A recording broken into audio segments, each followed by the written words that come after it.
सरकार की, पूज्य गुरुदेव भगवान सन्यासी बाबा की जय जय श्री राम।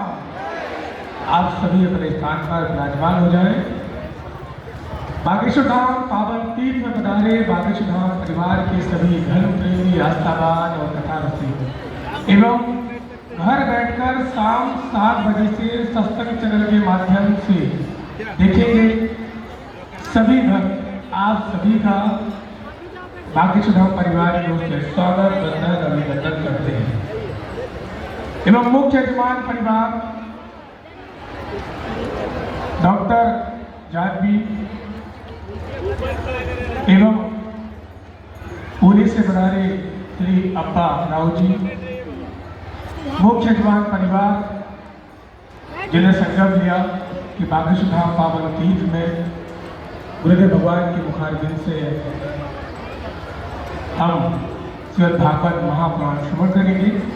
एक बार यजमान परिवार का हम तालियों से स्वागत, वंदन, अभिनंदन करते हैं।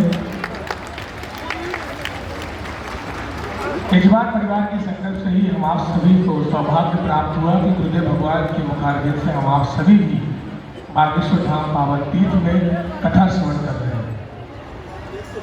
आज कथा का द्वितीय दिवस है और कथा के बाद आज पुनः द्वितीय दिवस का द्वितीय दरबार भी कथा स्थल में प्रारंभ होगा। कल पुनः यानी कि कल 16 फरवरी को सुबह दीक्षा का कार्यक्रम है। दीक्षा सुबह 10 बजे से होगी और कथा स्थल में ही कल सुबह 10 बजे से भारत के कोने कोने से आ रहे डॉक्टर, जैसे हमारे बुजुर्ग माता पिता हैं जिनकी आंखों में दिक्कत है, उनके लिए कल शिविर यही रहेगा। उनकी आंखों की जांच के लिए कल सुबह 10 बजे से शाम 4 बजे तक वो यहाँ आए। हर जगह से डॉक्टर पहुँच रहे हैं, तो कल सुबह 10 बजे ऐसे माता पिता जो हैं वो आ सकते हैं जिनकी आंखों में समस्या है। 11 दिवसीय महाकुंभ बुंदेलखंड का पंचम महोत्सव होने जा रहा है। 7 दिवसीय कथा 151 बेटियों को समर्पित है। उन बेटियों के उपलक्ष्य में ये कथा हो रही है। हम आप सभी स्मरण कर रहे हैं जिनके माँ बाप नहीं है या जिनके पिता नहीं है। आज कथा में गुरुदेव भगवान को विलंब हुआ क्योंकि गुरुदेव भगवान का आदेश हुआ था कि कल यानी कि आज से 2 बजे से कथा श्रवण होगी। कथा हम आप सभी सुनेंगे, लेकिन आज उन परिवार को बुलाया गया जिनका विवाह 8 मार्च को होना है। 151 परिवार, उन बहनों का परिवार आया, उन बेटियों का परिवार आया, उन भाइयों का परिवार आया जिनका विवाह बागेश्वर धाम पावन तीर्थ से आप सभी के सहयोग से संपन्न होने जा रहा है। और उसमें से ऐसे परिवार भी थे, आज सभी ने देखा है कि उनके माता पिता नहीं है, उनके भाई भी नहीं है। कुछ बहनें तो ऐसी आई केवल अकेली आई, उनके परिवार में कोई भी नहीं है। तो ऐसी बहनें आज यहाँ पहुंची हैं कि जिनका कोई नहीं है, लेकिन गुरुदेव भगवान ने कहा जिनका कोई नहीं है उनका बागेश्वर धाम परिवार है, उनके गुरुदेव भगवान है।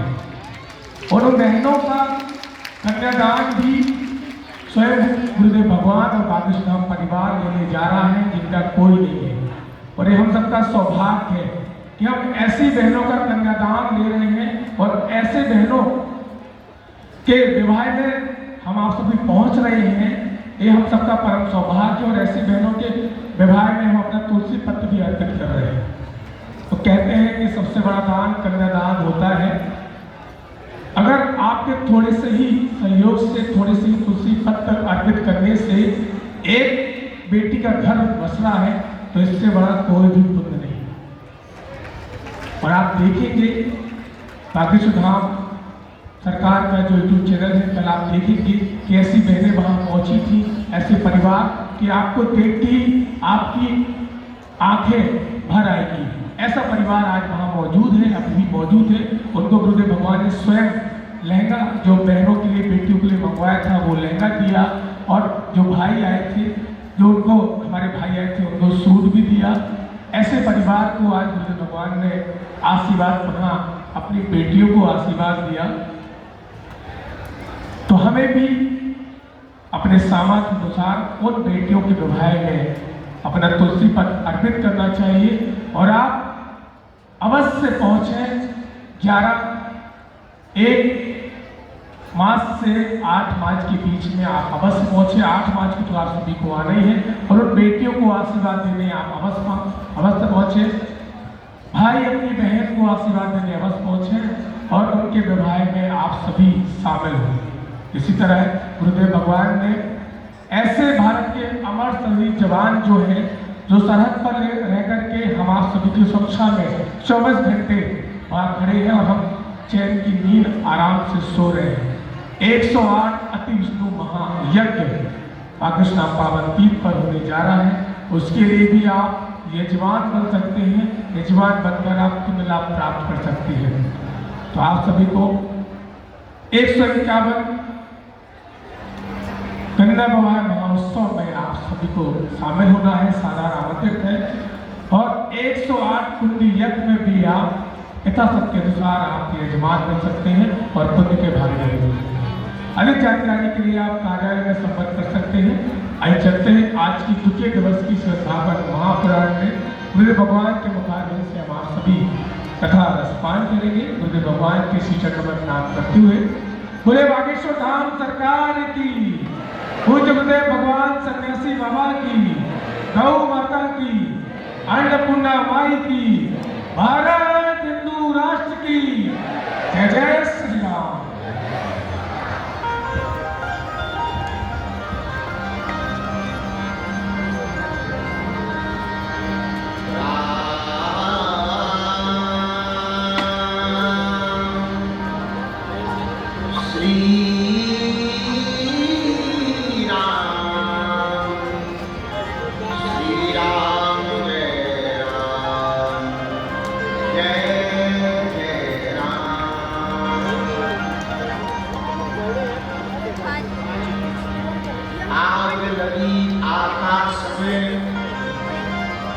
झर गिरत अंगार, समुद्र न होते जगत में तो जल मरता संसार।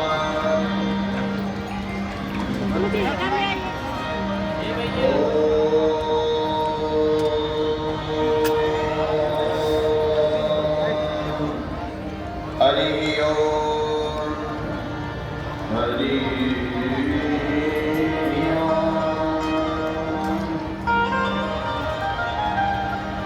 गजाननं भूतगणाधिसेवितं कपित्थजम्बूफलचारुभक्षणं उमासुतं शोकविनाशकारकं नमामि विघ्नेश्वरपादिपङ्कजं। नमः गुरुभ्यो गुरुपादुकाभ्यो, नमः परिभ्याः परपादुकाभ्याम्,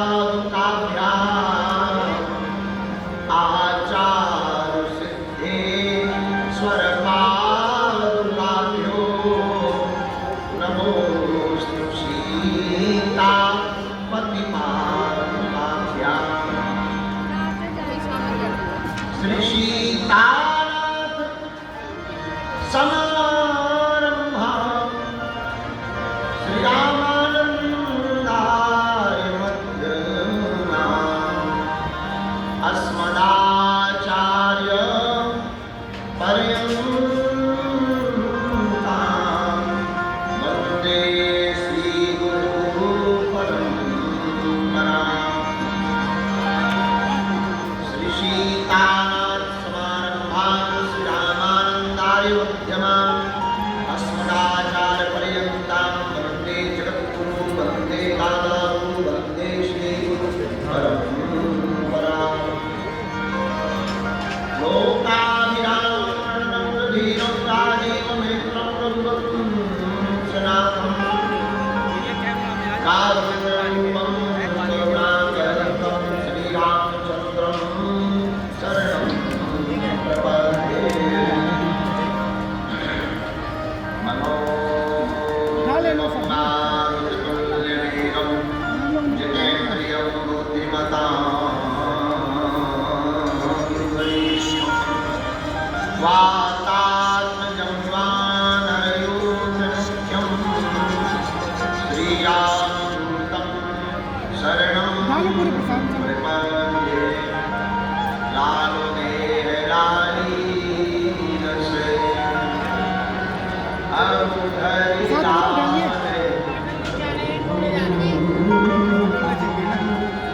वज्रदेह दानवं जय जय जय शरणं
हरम के पुजारी हरम चाहते हैं, हरम के पुजारी हरम चाहते हैं, करम के पुजारी करम चाहते हैं। ना हम खुशी चाहते हैं, ना हम गम चाहते हैं, जो तुम चाहते हो सो हम चाहते हैं। करो हाथ उठाकर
रामचंद्र भगवान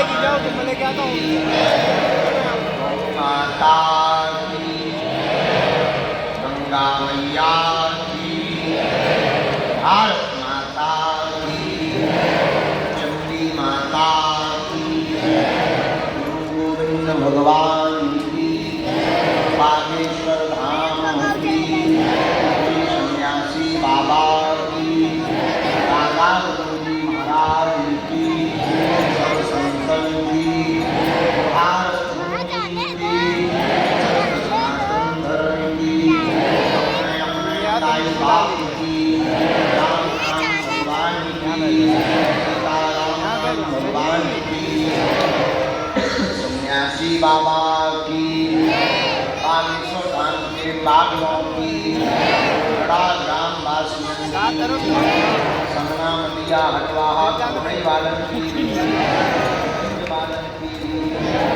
अपने अपने गुरु गोविंद की, नमः पार्वती पते।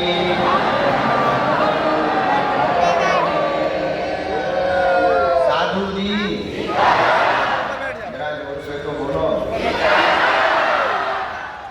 परात्पर परमात्मा श्री सीताराम जी की मंगलमयी कृपा प्रसाद श्री बागेश्वर हनुमान जी के चरणों का प्रताप, उनकी दया से उनकी लीला से समस्त जगत में चेतना विद्यमान है। इस दया के उत्सव श्री सीताराम जी सरकार के चरणारविंदों को हम सब साष्टांग दंडवत प्रणाम करते हैं। बागेश्वर हनुमान जी के चरणों को प्रणाम करते हैं, दादा गुरु जी के चरणों को प्रणाम करते हैं एवं हमारे वाम भाग में विराजमान सन्मुख में सभी संत विद्वज्जनों के चरणों को नाम कर प्रणाम करते हैं। आचार्य भूदेवों को प्रणाम करते हैं, भूदेव ब्राह्मणों को प्रणाम करते हैं। साथ ही साथ भगवान श्री बागेश्वर बालाजी की भूमि ग्राम गढ़ा, जहाँ सदगुरु भगवान श्री सन्यासी बाबा ने 1.25 करोड़ हनुमान चालीसा का पाठ करके कलयुग के अधिष्ठात्र राजा और प्रभु श्री सीताराम जी के अनन्य प्रिय श्री हनुमान जी महाराज को प्रकट किया था, जो स्वतः ही अपनी कृपा से प्रकट भए थे। ऐसे पावन ग्राम गढ़ा की इस भूमि को भी हम साष्टांग दंडवत प्रणाम करते हैं। स्वभाव हमारी जन्मभूमि तो है ही है, पर हमारे भगवान की भी जन्मभूमि है और बड़े बड़े दिव्य संतों का आगमन, लाखों लोगों का आगमन इस भूमि पर हुआ, हो रहा और आने वाले 1 मार्च से 8 मार्च में लगने वाले महाकुंभ में फिर से होने वाला है। लगभग 30 लाख लोग यहाँ आने वाले हैं। विशाल पंडाल की व्यवस्था और सामने कथा जहाँ हम कर रहे हैं इसके ठीक सामने यज्ञशाला का निर्माण हो रहा है। 108 कुंडी यज्ञशाला बन रही है जिसमें बद्रीनाथ वाले गुरु महाराज जी की कृपा रहेगी और लगभग 150 ब्राह्मण यहाँ बैठ कर के भारत के अमर जवान शहीदों की स्मृति में उनकी आत्म शांति के लिए 40 क्विंटल अमर सामग्री से आहुतियां डलवाएंगे।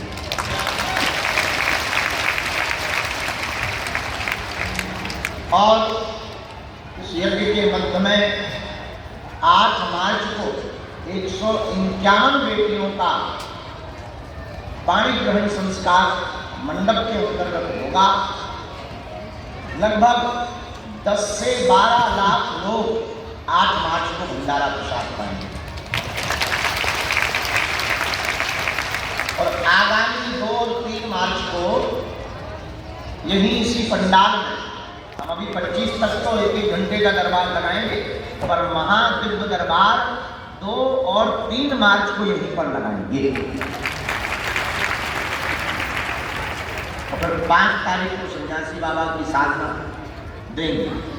ऐसी पावन भूमि को हम प्रणाम करते हैं। बागेश्वर धाम के समस्त प्रियजनों को प्रणाम करते हैं। चंडी माता को प्रणाम करते हैं। आज हम सुबह से अपने कमरे में चर्चा कर रहे थे, पंडित जी को बता रहे थे कि हमारा गांव, अच्छा अब हमारा जो लग जाता ना ये बड़ा प्रिय शब्द है, हमारा से आत्मीय जुड़ जाता। हमारा का विश्लेषण लगते ही आत्मीयता, घनिष्ठता लग जाती और स्वभाव जैसे गांव की पुरानी कहावत है कि अपने मायके को कुत्ता भी बड़ो प्यार हो। गांव की कहावत, पुरानी गांव की कहावत है, अपने मायके को कुत्ता भी बड़ो प्यार हो। जहाँ हमारा शब्द जुड़ जाता है ना, हम लोग कहते हैं हमारे गुरु जी, वहां पर अपनत्वता झलक जाती है। हमारे पंडित जी, हम अपने गांव के बारे में पंडित जी को बता रहे थे सुबह सुबह, पंडित जी हमारे गांव में देवी देवता बहुत है। हमने कल आपको चंडी माता के बारे में, आज हम अपने गांव के बगल में एक और देवता चाण बप्पा, उनके बारे में। चाण बप्पा बड़े अद्भुत, छोटा सा स्थान है, बरगद के पेड़, बरगद का पेड़, बरगद के पेड़ के नीचे है छोटा सा स्थान, लेकिन वो भी कम नहीं है अपने आप। उनका काम है गांव की भी पशु गुम जाए, लापता हो जाए, ढूंढने का काम।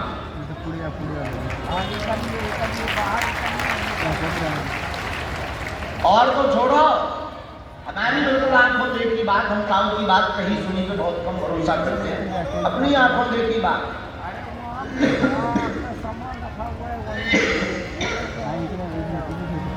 जो गांव के लोग हैं उनको शायद खबर हो, हमें तो अपनी खबर है। बचपन में जो हमारा पुराना घर है यहाँ, वहाँ हमारे जहाँ हम रहते थे, हमारे पास में एक भैंस माता जी सेवा करती है, उसका नाम था नारियल। हमें याद नारियल था ना, एक भैंस थी नाम नारियल।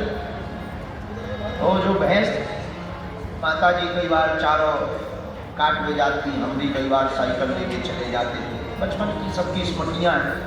एक बार की बात हमें याद है, अच्छा वो बड़ी मारने वाली है, तो माता जी ने सुबह से खोल दी। अब हमारी भैंस गायब हो गई, शाम तक नहीं आई।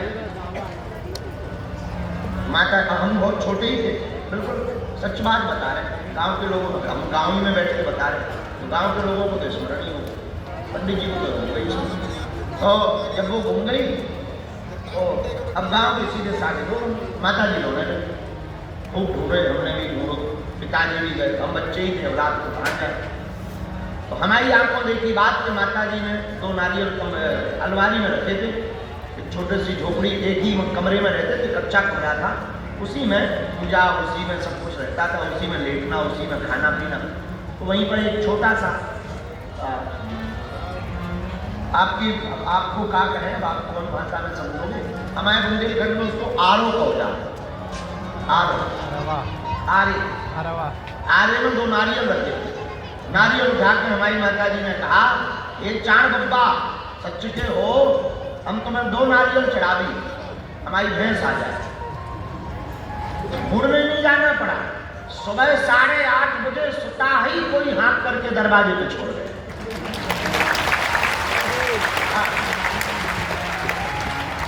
अब वो देवता हैं कि नहीं ये नहीं हम कह सकें कि तुम्हारी कल के दिन गुम जाए तो तुम कल पहुंच जाओ, ना मिले तो तुम हमारे ऊपर पर जो है FIR करो।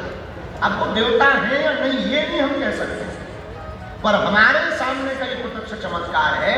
ऐसा हमारा ग्राम गढ़ा है जहाँ प्रत्यक्ष देवता यहाँ काम करते हैं और प्रत्यक्ष रूप में अर्जियां सुनते हैं। तभी इस गढ़ा ग्राम की भूमि पर जन्मे हुए लोग धन्य हैं, यहाँ रहने वाले लोग धन्य हैं, यहाँ के निवासी धन्य हैं, अरे यहाँ के तो जीव भी धन्य हैं।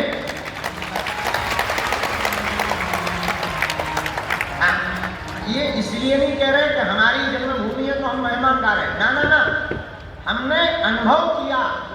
लोग हमसे कहते, बड़े बड़े लोग हमको मिलते, बड़े बड़े अमीर लोग हमको मिलते हैं। एक विदेश का बहुत बड़े सज्जन हमारे प्रिय है, आदमी है, लंदन में रहते हैं, बहुत अमीर आदमी, भगवान की कृपा है, होना भी चाहिए। उन्होंने हमको 50 बार कह दिया, पंडित जी, ओ गुरु जी, कहाँ पड़े हो, चलो आपका हम बढ़िया आश्रम बनाते हैं।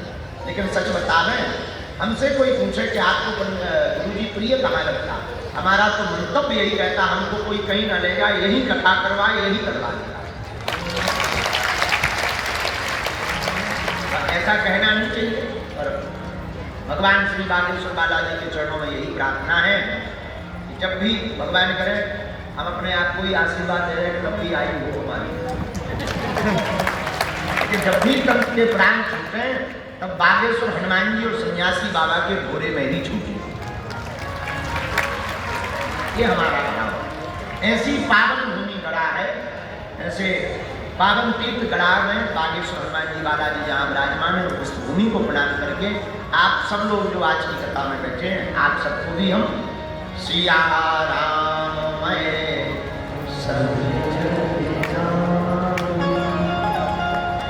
करम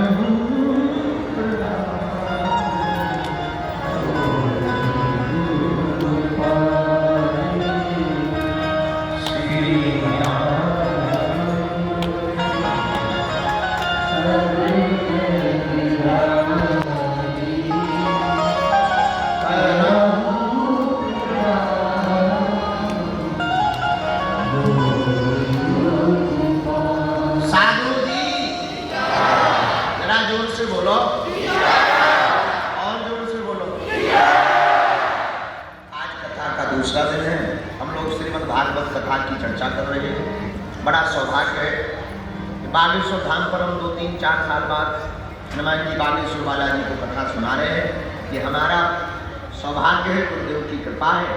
आप सब प्रिय आत्मीय जन जितने भी विराजमान, इस कथा के मुख्य यजमान हमारी बहन और उनकी माता जी, उनका पूरा परिवार, जो अपनी बहन के निमित्त और अपने पिताजी के निमित्त, और हमारे बड़े ही प्रिय आदमी से अप्पा राव जी, उन्हें के बहुत बड़े आदमी थे, बहुत प्यारे। बालक कहाँ गए?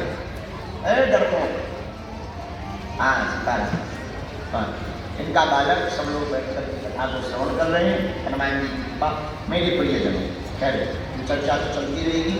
आज की बात, आज की पहली बात तो ये है कि लेट हो गए, 2 बजे आना था, शायद 4 बजे,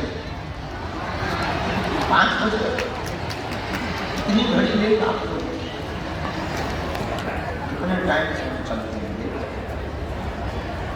टाइम की कितने पकड़ हम आते जाते जब जी बेटियां आ गई, आज वो वस्त्र वितरण होने थे, कार्ड वितरण होने थे, समधियों से मिलने में व्यस्त हो गए। समधी आए, समधने भी आए, व्यस्त हो गए। अब देखो बेटियां हैं तो वर पक्ष के पिता समधी लगेंगे, वर की माता ने समधन लगेगी। लेकिन एक समधी बड़ा खतरनाक निकला, उसने हमसे पूछ लिया कि गुरुजी तुम्हारी समधी साहब तुम्हारी समधन तो है, हमारी समधन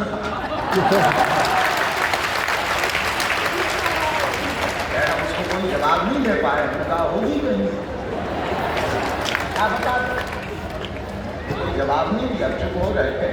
ये तो पूछ रहा, विनोद की बात है, हमारी बेटियों को मिल रहे थे ऐसी बेटियां जिनके माँ बाप नहीं हैं, उन बेटियों को आज पास, मीटिंग, उनके वस्त्र, दामादों के वस्त्र, दामादों की सामग्री, और एक आश्चर्यचकित घटना भी आज हमने देखी। हमारा तो हृदय तब से बहुत ज़्यादा भावुक है। एक बेटी खाना नहीं खा रही, खैर ऐसा करना नहीं चाहिए क्योंकि संख्या सीमित है, सामर्थ्यता हमारी ज़्यादा है नहीं, जितनी सामर्थ्यता हनुमान जी हमें दें। अब हम कोई राजनेता तो है नहीं, हनुमान जी जितनी सामर्थ्यता हमें देते हैं, प्रयत्न है कि मानव सेवा हम करें। और एक बेटी बेचारी रोने लगी, माता पिता उसके हैं नहीं, रोती हुई अचानक आ गई। तो हमने पूछा क्या बात, बाद में पता चला कि जो है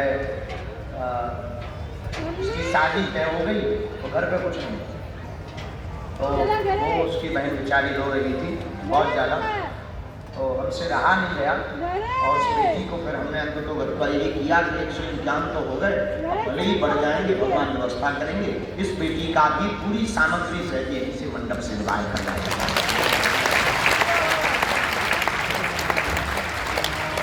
बेचारी बिटिया पिता रूप में मानती है, बोले आप हमारे पिताजी हो, कोई है नहीं, तो 4 दिन से उसने भोजन नहीं किया। बाकी ऐसा सब करना नहीं हुई क्योंकि हमारी इतनी सामर्थ्यता नहीं है। लेकिन आगामी कन्या विवाह में हम जो है अब मोटरसाइकिल ना दे करके संख्या बढ़ाएंगे, ज़्यादा लोगों को लाभ हो जाएगा, ज़्यादा बेटियों का घर बस जाएगा। एक बिटिया तो और गजब की आई, स्वयं ही कार्ड लेने आई। तो हमने उसको पूछ लिया कि तुम बेटा स्वयं कार्ड क्यों लेने आई, तो उसने कहा कि माता पिता है नहीं है, हम अकेले खुद ही कर रहे हैं। हमने पूछा कोई नहीं, उसने कहा कि भाई है पर वो मजदूरी पे गया, अगर वो मजदूरी पे नहीं जाता तो कल का भोजन नहीं।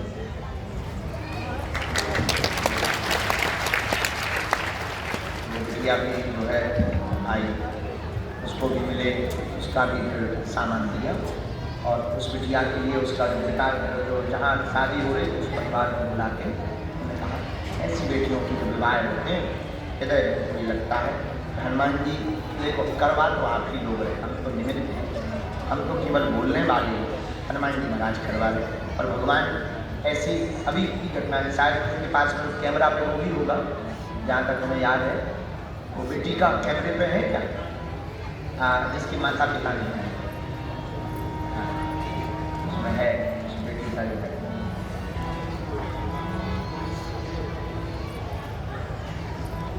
वो बेटी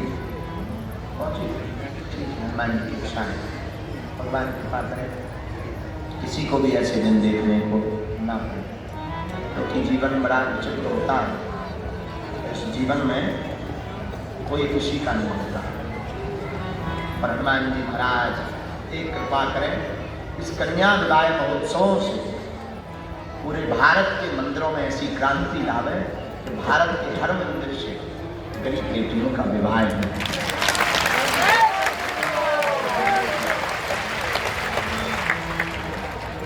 और सरकार को भी हम कहेंगे, हम प्रायः सरकार के लिए कभी बोलते नहीं हैं, और सरकार को भी कहेंगे कि मठ और मंदिरों को सरकारी अधिग्रहण से हटा करके मठ और मंदिरों में आने वाली चढ़ोतरी से गुरुकुलम विद्यालय और गरीब बेटियों के विवाह की योजना प्रारंभ करनी चाहिए। चाहे वो तिरुपति का मंदिर हो, चाहे वो जो भी मंदिर हो, जितने भी भारत में मंदिर, देखो मंदिरों में दक्षिणा आती तो हम ही लोगों से, हम ही लोग 2-2, 5-5 चढ़ाते हैं। अब वो जो है इकट्ठा जमा कई बार, अब हमें ऐसा कहना नहीं चाहिए, कहेंगे तो किसी को आग लग जाएगी, वो आग लग जाए तो हमें दिक्कत नहीं। कई बार हमारे मंदिरों की दक्षिणा से हज यात्राएं करवाई जाती ये अच्छा नहीं।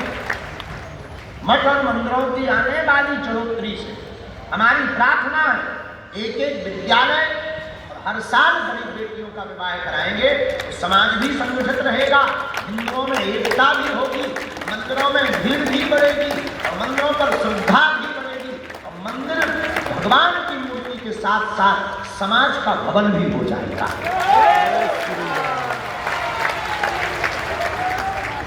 इसलिए अगर हमारी कोई बात को माने, अब देखो हम सरकार या न्याय प्रणाली तो है नहीं, साधु होने के नाते प्रार्थना कर सकते हैं। मेरे प्रियजनों, ये चर्चा आज की थी, पर भगवत चर्चा श्रीमद् भागवतम के अंतर्गत हम लोग कथा श्रवण करने को विद्यमान है। कल हमने आपको सुनाया था कि मेरे प्रियजनों, जीवन को उत्सव बनाओ।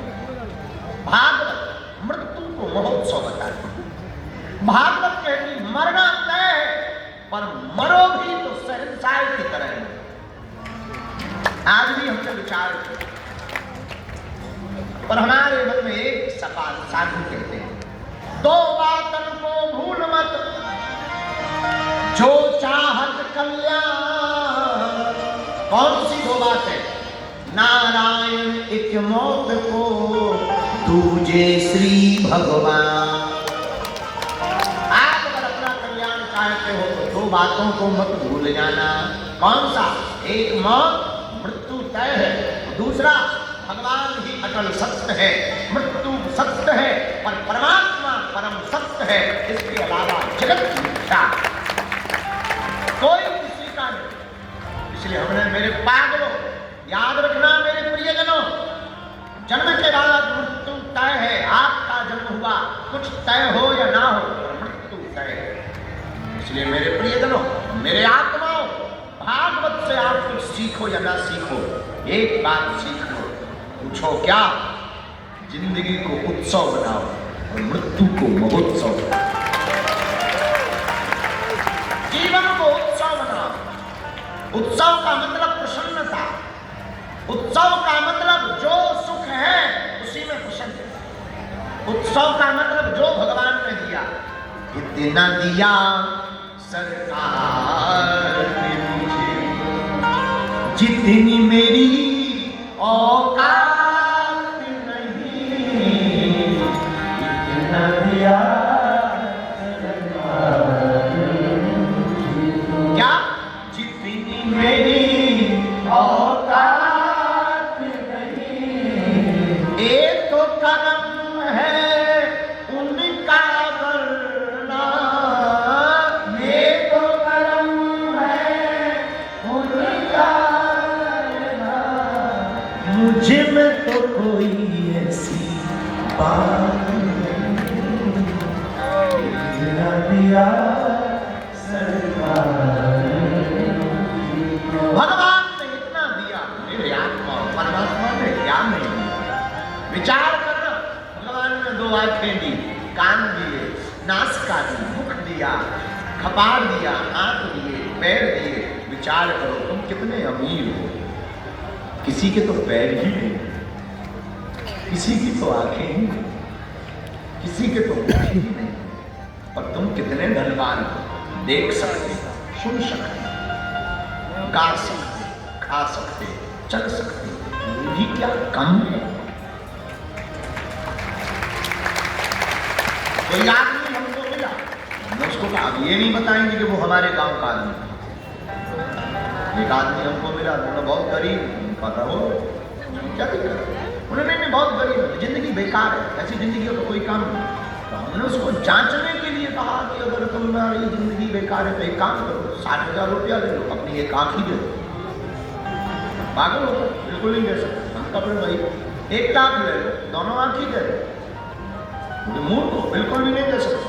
अरे तो हमने कहा भाई मत टेंशन लो, 2 लाख ले लो, दोनों हाथ दे दो। लोग पागल हो?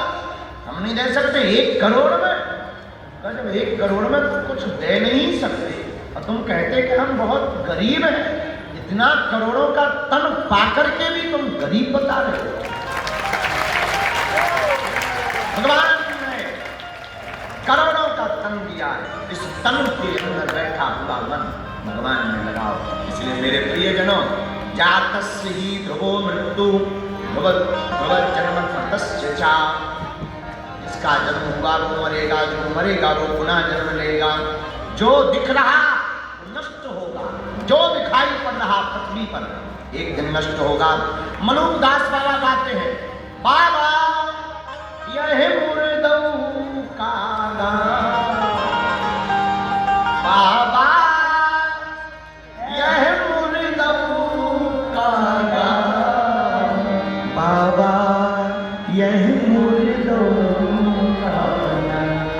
सूरज मरी है, चांदऊ मरी है सहस 87।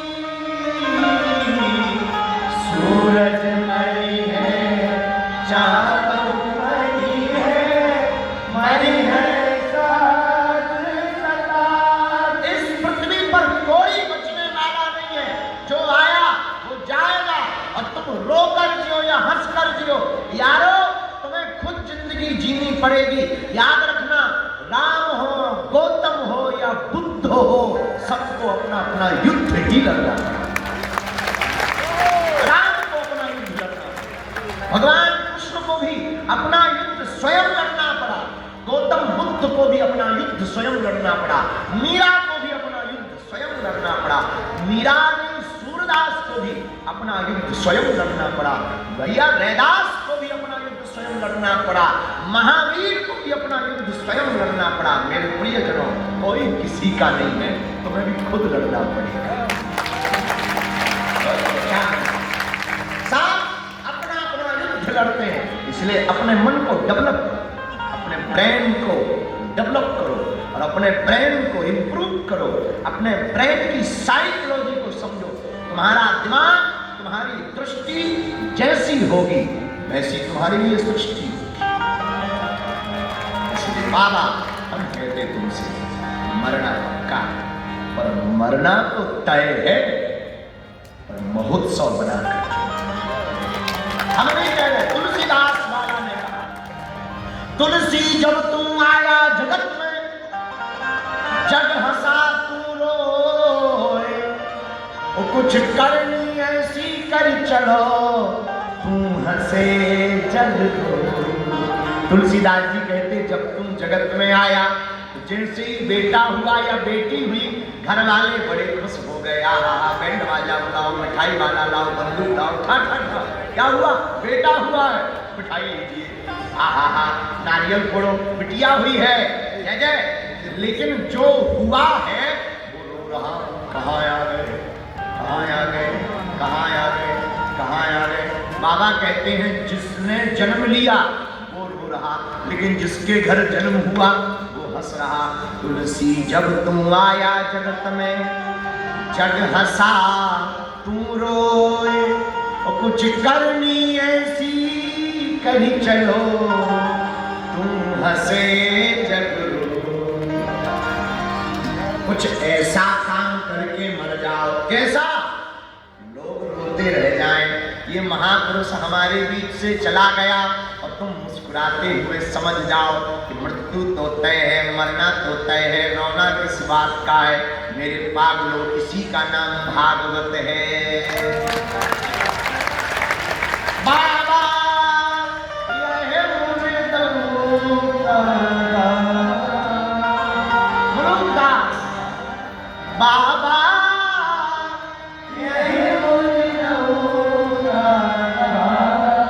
बाबा रे बाबा यह मुर्दऊ का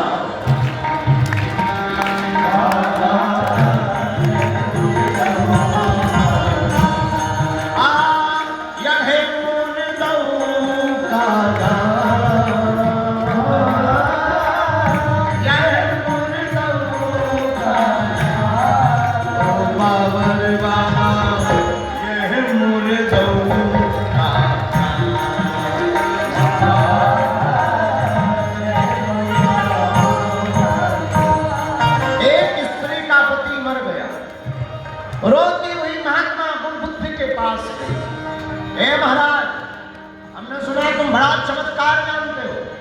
तुम्हारे पास अगर कोई सिद्धि है, चमत्कार है, या तो तुम आज के बाद पाखंड बंद करो, ये सब बंद करो, ध्यान ज्ञान ज्ञान, या फिर हमारे पति को जीवित करो, तब माने।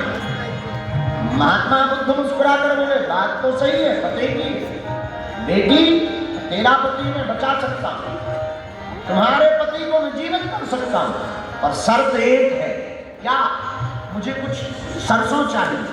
महाराज पीली सरसों अभी लेकर आती हूं। महात्मा बुद्ध बोले, ठहरो, ऐसे घर से पीली सरसों मांगकर लाना जिसके घर में कोई मरा ना हो।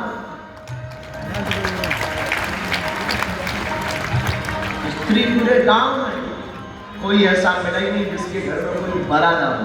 वो भी समझ गई, आंख खुल गई उसकी, वो भी जान गई।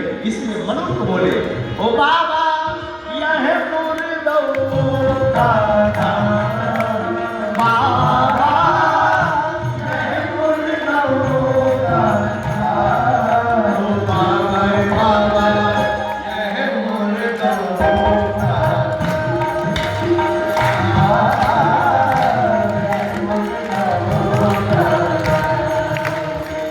सूरज मरी है, चांद मरी है, मरी है सास सतासी।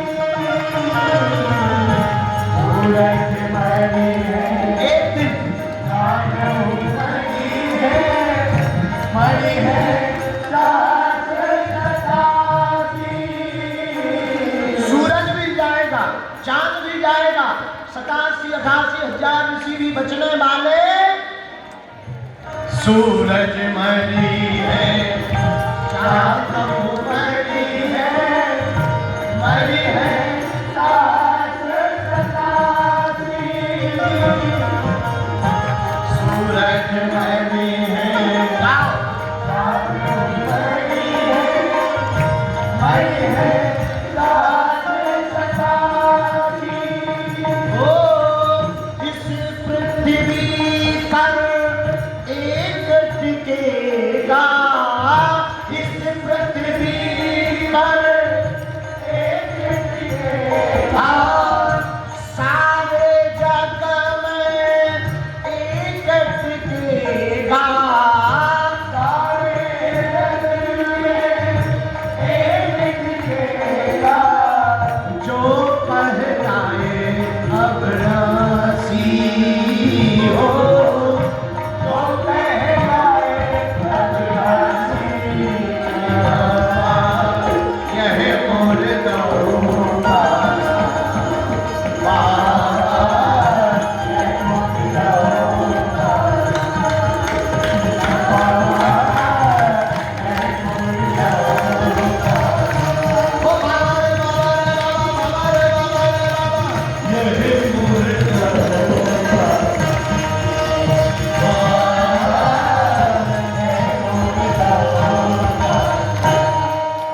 सब मरेंगे, कोई जीने वाला। और भागवत भी यही कहती, मेरे प्रियजनों, मेरे पागलों, दुनिया में कोई बचने वाला। इसलिए प्रीत ना बचने वालों से क्या करना, प्रीत करनी ही है जिससे सदा रहना। ऐसे पूर्ण प्रब्रह्म परमात्मा भगवान कृष्ण से करना। कोई बचने वाला नहीं।